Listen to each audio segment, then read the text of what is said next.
Hey there.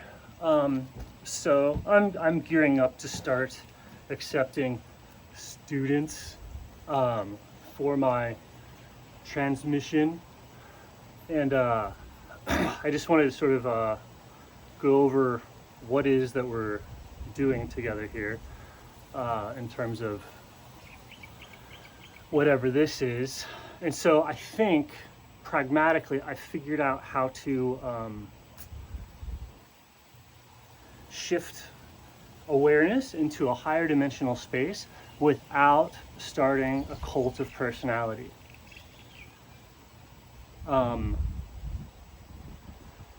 Which so far not many people have figured out how to do that. Even the people who become saints start a cult of personality, and so I think I can do what a saint does, but with no sort of fanfare or centering. Unfortunately,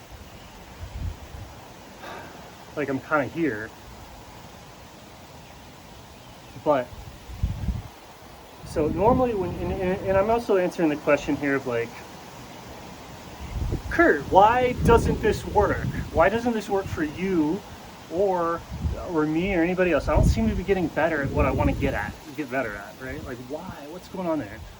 And so any other activity that you're going to do is going to focus on causing an effect in the world. And you could view that as like generating waves, like anything that you could do. Right, so any activity you could get better at, like any type of focus, stillness, nowness, exercise, force generation, you're it's kind of how good and how powerfully are you generating waves, or how much sensitivity do you have in like accepting waves. Like what's your level of focus and perception and awareness, and then what's your level of like output? How sensitive is your input? How powerful is your output? That's all the other types of training. What we're doing is actually raising the whole level.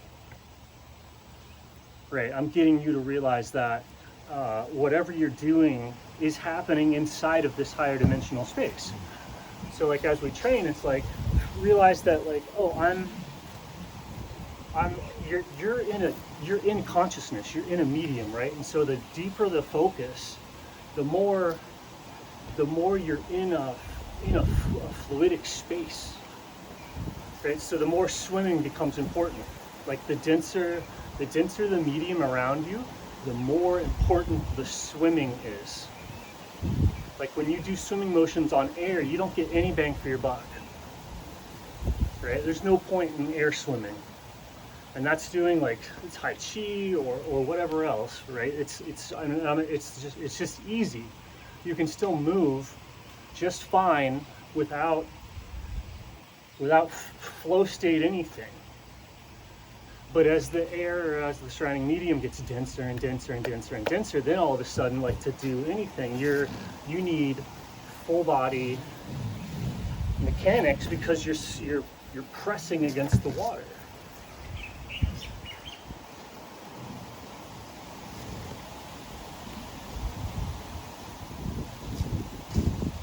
And so when you practice moving that way,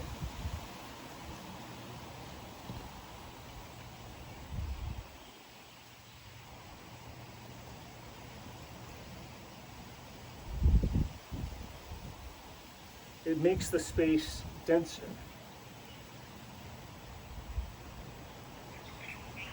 And so you can kind of learn, there's a certain type of stillness that the water does. It's really easy to learn, right? Normally, it'd be the most intimate thing anybody's ever done with you if I showed you this, right? But you can use my technique and my setup to see that stillness from the water itself directly, which would be who was showing it to you if I were to do it. And then you would fall in love with me. As easy as that is. But if you do it with the water, you'll see that transcendent silence that water does, and that's what makes you buoyant in water. It's showing you stillness that you can learn. And so then the density of your awareness around you will get deeper and deeper and deeper. So your motions have to become, you have to move correctly, right? You just have to move correctly. And which is in denser awareness, the denser awareness forces you to move correctly. If somebody's having to teach you like, oh, get your shoulders in the correct alignment and do this and that, that's not what determines if the movement's correct. It's your energetic density, the pressure of the fluid makes it so that you're restricted in the types of movements and how fast you can go because you're running into water. And because you're running into water, you're also pushing off of water. So as the density of your awareness goes up, the environment around you both pushes on you and drags. And so your awareness acts as if it's in a fluidic medium or denser. And when somebody is doing that, they just look like they look great. That's your vibe, is like how dense that medium is.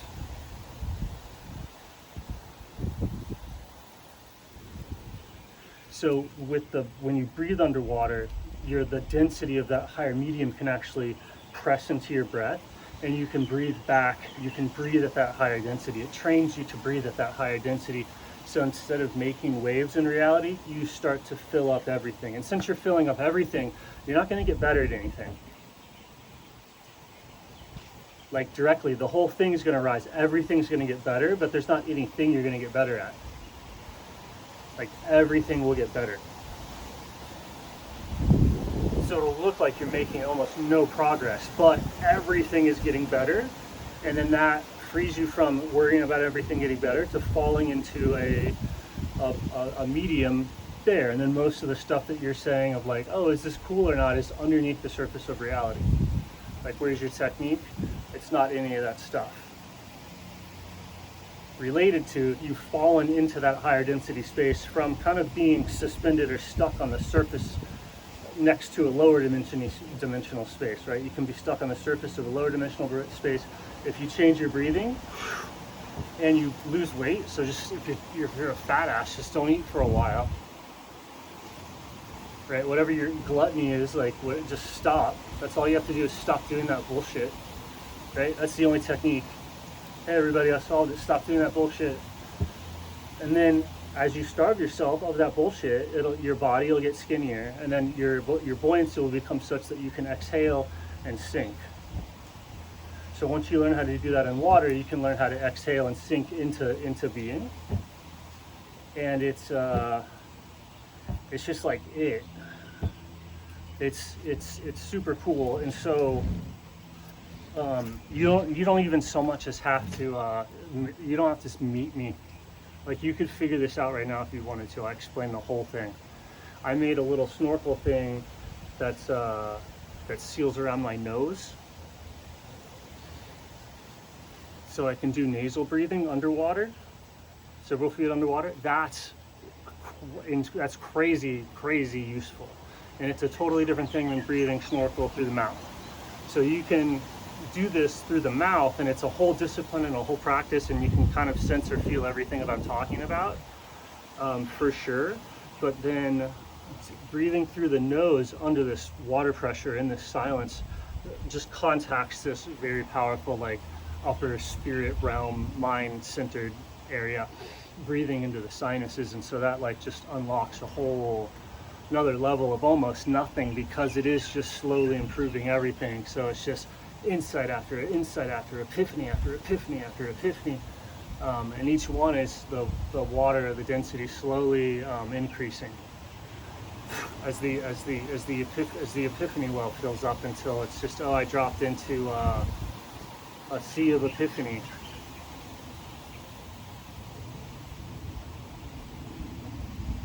And so there is like you've got this medium that's your body, and the depth of it changes as you get older, as you're born. And so we don't have that much control over anything, how much it's full, what we can do or whatever, other than you can kind of like stick or adhere to the surface or sink down below it or whatever. So but I think that's normally what I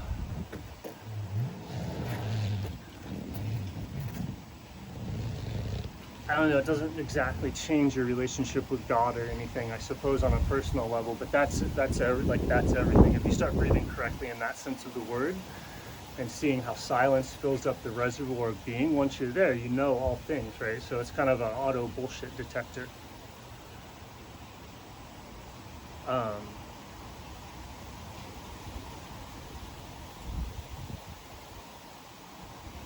And yeah, I highly recommend you try it out, right? I don't need to be involved at all just because of how genius this method is, right? Most of the time, how are you going to do it except from yourself, right? You're like, oh, I can teach it to come out of the water. Right? What you're looking for is the silence, so you just go in the pool, and there's all sorts of different drills and exercises and stuff that you can come up with, but the most important thing would be to let it imprint the stillness of the water upon you. It's pressing in on your breath. Just relax to it, let it quiet you, let it suppress you, and you'll find that as it does that, there's multiple levels of like sinking into the breath, which are analogous to the gateless gates in Zen Buddhism, right? So like the first time I didn't for 3 days or more, there was this thing to where my breath went upside down, and how I thought about breathing like was never the same again after that. And that took 3 days. I know people that have had it like instantaneously or not after several times or whatever, but there's a gateless gate, and then it's deeper on the other side, and eventually even the novelty of that wears off, sort of.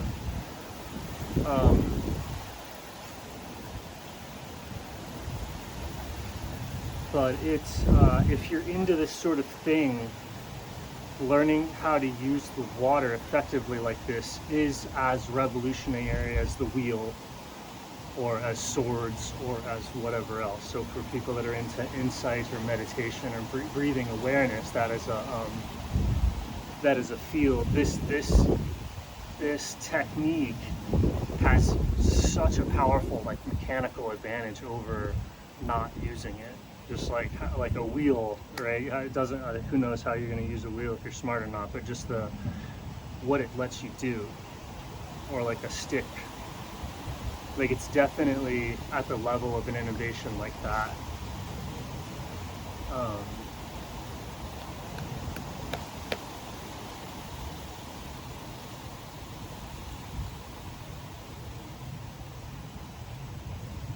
And so it's happening already, right? I'm not that self-important. As far as I can tell, it's like the whatever thing ever. But you don't need to do anything. It doesn't matter. It doesn't involve you or me.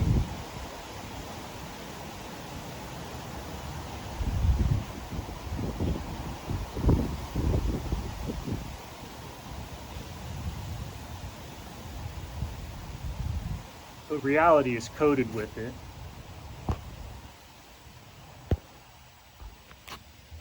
Centered around it.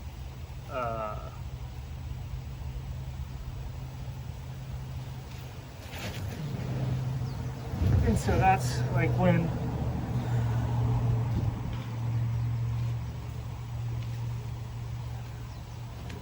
so there's two levels of trying. You can try from the standpoint of like pushing, right? Or you can try from the standpoint of like higher energy density. At one end of the spectrum, you're like doing something, or you're trying to improve, and on the other one, you're not doing it. It's total stillness, total silence. You don't need to do anything to actually cause the whole pool to fill the pool rather than making a wave in the pool, right? Totally different activities. You're not going to make a wave that fills the pool.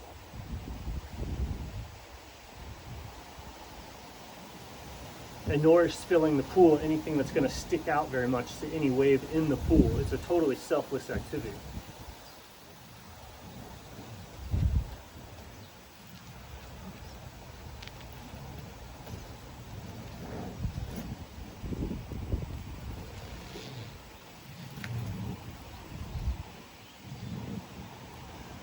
And so these sort of things just happen naturally, like different developmental cycles, like the change of teeth, or puberty, or you can't actually like cause them to happen, right? So it's just and what really is, anytime you're raising your consciousness, or you go, I've transcended waves, it just turns out that it's a big wave. It's like a really big wave. It's a really big doing. It's not a non-doing, it's a really big doing. So in the sense of like, I got to this higher state of consciousness by non-doing, right? And then it's like more doing than you've ever done before, which pulls you out of it. So suddenly, because of that, you fall to the lowest, the worst state of evil, right? And then that as you stay on that plane, you start to notice these big undulations, right? So it almost doesn't, the first time, that first undulation, the longer you stand, then the longer you can start to actually push, like with those bigger undulations, and cause that in whatever around you.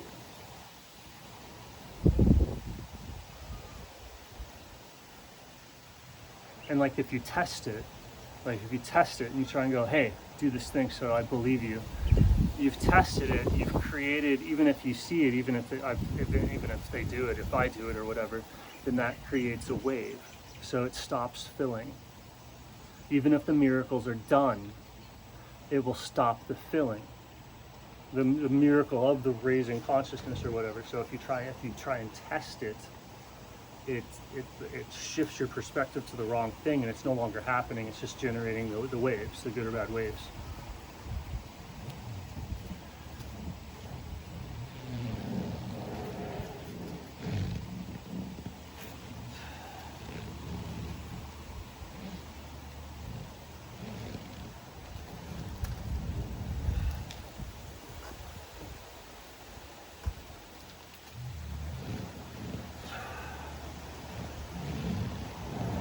And so muscles are just increasing the density of the water so that you can swim easier.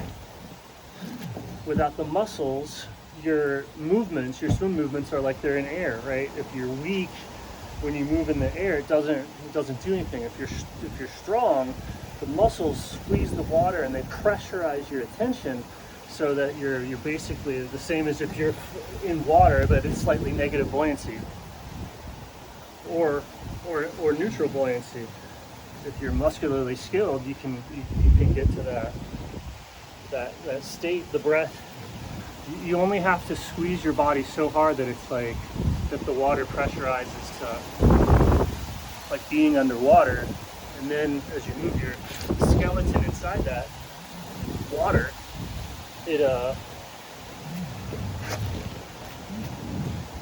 you start to be able to, it's causing drag on you, but you can push off of it. So it makes your balance increases and your strength.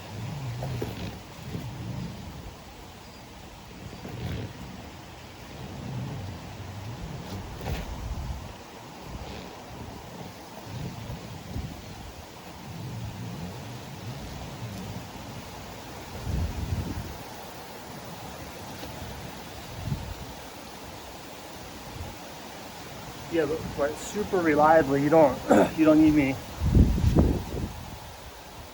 So as funny as it is,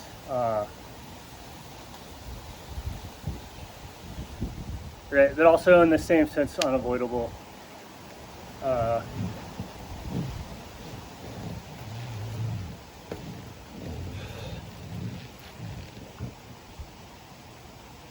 But maybe forgotten to time or the mythology.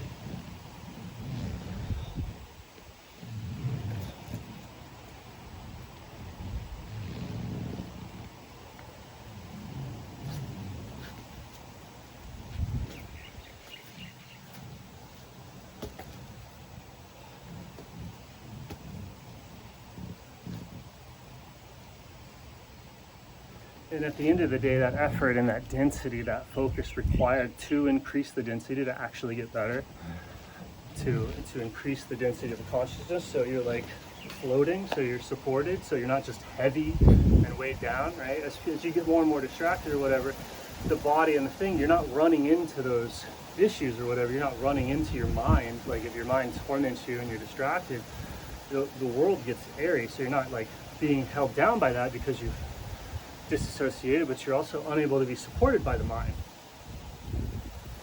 right? So physical weakness is a vacancy of mental pressure. And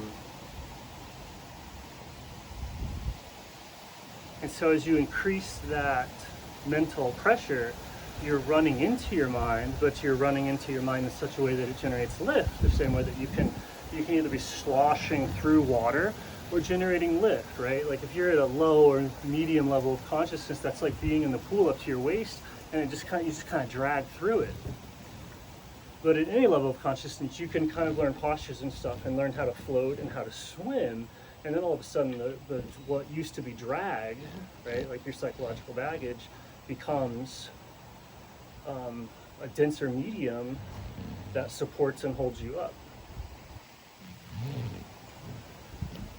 So which exercise do you do to make this more and more of a reality?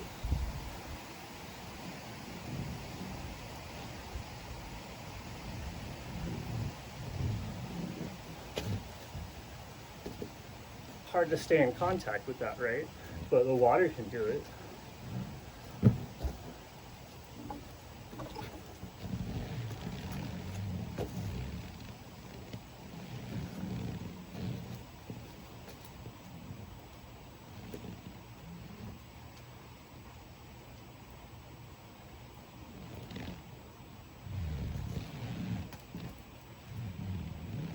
And yeah, once it's done, I'm not that smart. I'm not that smart. Like there's gonna be more athletic, more virtuous, like crazier people. People on psychedelics, people with like legit breath training and all that. Once you incorporate the breathing technique in with what people already know, especially the really good ones, I have no idea what people are gonna do. I'm not talented, right? Old and injured. Not really. It's just hard to change what you are, right? So it's like, yeah, might go there, we'll see. But like some people that are already there, like should be able to like fly or float. Like somebody with even like a little bit of yogic discipline, using the water as a extra tool, should be able to access like all of the yogic powers easily. Like easily. I hate to delegitimize it that much, but it's like the same as like, hey, if I got a sword, I'm gonna win this fight easily. Or hey, if I have a wheel, I'm gonna win this race easily. If I have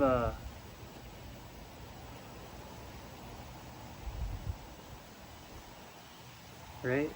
If I have a pulley, if I have a lever, I'm gonna win this contest of strength easily. So all the different states of consciousness happen easily. Does it make you as beastly as the people who attained it without the tool? Right? The meditative state of somebody who obtained like that level of focus without using the water, that level of silence without using the water. That's like seeing like a wild gorilla, just so strong, right? But you have a stick, so you can hit harder. You could win a fight with a sword. Do you have the attributes of the gorilla? No. So do you have the attributes of a saint by doing this? No.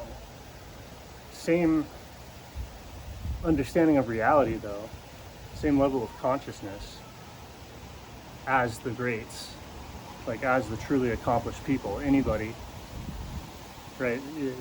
As copyable as, everybody using a baseball bat or throwing rocks or some simple basic skill, as the water is used as an implement of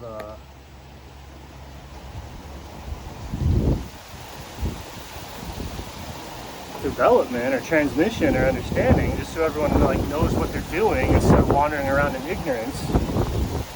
Right? I think it's a game changer. Maybe I have pre-last